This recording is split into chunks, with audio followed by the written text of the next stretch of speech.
இரட்சகராகிய இயேசு கிறிஸ்துவின் நாமத்தினாலே உங்களுக்கு என்னோட அன்பின் வாழ்த்துக்கள். இன்றைய நாள் தியானத்துக்காக தெரிந்து கொள்ளப்பட்ட வேத வசனம் என்னாகமத்தின் புஸ்தகம் 21வது அதிகாரம் 18வது வசனம்.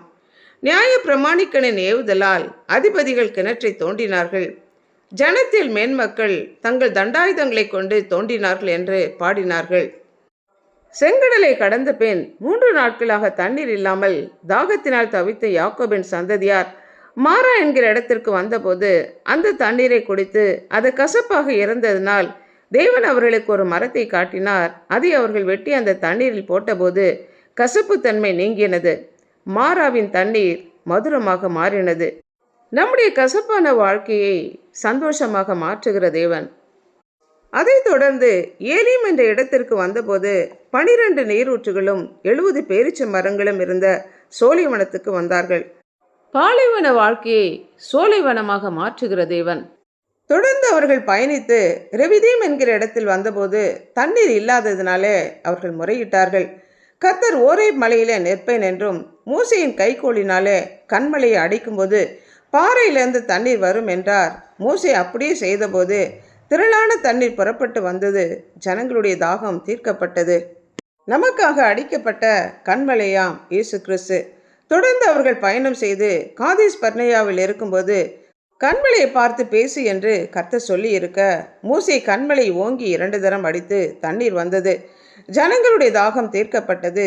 ஆனால் தேவனுடைய வார்த்தை அவர்கள் மீறி நடந்ததுனால கானான் தேசத்திற்குள் செல்லும் பாக்கியத்தை மூசே இழந்து போனான்.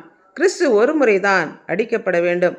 இப்பொழுது 40 ஆண்டுகள் நிறைவாகும் சூழ்நிலையில் அவர்கள் அர்னோன் ஆற்றுக்கு இக்கரையிலே பாளையம் இறங்கியிருந்தார்கள். கர்த்தர் ஜனங்களை கூடி வரச் செய், அவர்களுக்கு தண்ணீர் கொடுப்பேன் என்று சொல்லி நிலத்தை தோண்டும்படி சொன்னார். ஜனங்கள் ஊற்று தண்ணீரே பொங்கி வா என்று பாடினார்கள். நியாய பிரமாணிக்கனின் ஏவுதலால் தூண்டுதலினால் அதிபதிகள் கிணற்றை தோண்டினார்கள், பிரபுக்கள் தங்கள் கோலினாலே தோண்டினார்கள். ஊற்று தண்ணீர் பொங்கி புறப்பட்டு வந்தது. இதுவரை கண்மலையிலிருந்து அவர்களுக்கு தண்ணீர் கொடுத்து அவர்கள் தாகத்தை தீர்த்த தேவன் அவர்கள் செல்ல வேண்டிய தேசத்துக்கு அருகாமையில் வந்தவுடன் நிலத்தின் நீரை அவர்களுக்கு குடிக்க கொடுத்தார். அவர்கள் முயற்சி செய்து தோண்டும் போது தண்ணீர் வந்தது. வனாந்தரத்தில் அவர்களுக்கு தேவையான மன்னாவையும் கண்மலையிலிருந்து தண்ணீரையும் கொடுத்த தேவன் தேசத்துக்கு அருகில் அவர்கள் வரும்போது நிலத்தின் நீரை அவர்களுக்கு கொடுத்தார். தேசத்தின் பலனை அவர்கள் புசிக்க ஆரம்பித்தார்கள். அதிபதிகளும் பிரபுக்களும் நியாய பிரமாணிக்கனுடைய ஏவுதலினாலே தோண்டினார்கள். அதாவது தேவனுடைய அதிகாரம், ஆளுகை, தேவனுடைய வல்லமை என்கிற கோலினாலே தேவனுடைய வாக்குத்தத்தங்கள், விசுவாசம், துதியின் கீதங்களோடு தோண்டும்போது தண்ணீர் வந்தது. வறண்ட நம்முடைய வாழ்க்கையை தாகம் தீர்க்கிற ஜீவ தண்ணீர் ஊற்றாக, நமக்குள்ள நித்திய ஜீவகாலமாக ஊறுகிற நீரூற்றாக இருக்கிற இயேசு கிறிஸ்துவுக்கு கனத்தையும் மகிமையும் செலுத்துவோம். ஜெபிப்போம். அன்புள்ள ஆண்டவரே, எங்களை படைத்தவரே, எங்களுக்காக ஜீவனை கொடுத்து எங்களை மீட்டு கொண்டவரே, கசப்பான எங்களுடைய வாழ்க்கையை மதுரமாக மாற்றி பாலைவனமாக இருந்த எங்களை சோலைவனமாக மாற்றுகிற உடைய கரங்களுக்குள்ளாக ஒப்பு கொடுத்து ஜெபிக்கிறோம். எங்களுக்குள்ளே நித்திய ஜீவகாலமாக ஊறுகிற நீரூற்றா இருந்து எங்களுடைய தாகத்தை தீர்த்து எங்கள் மூலமாக மற்றவர்களுக்கும் எங்களை ஆசீர்வாதமாக வைக்கிற தயவிற்காக நன்றி செலுத்துகிறோம்.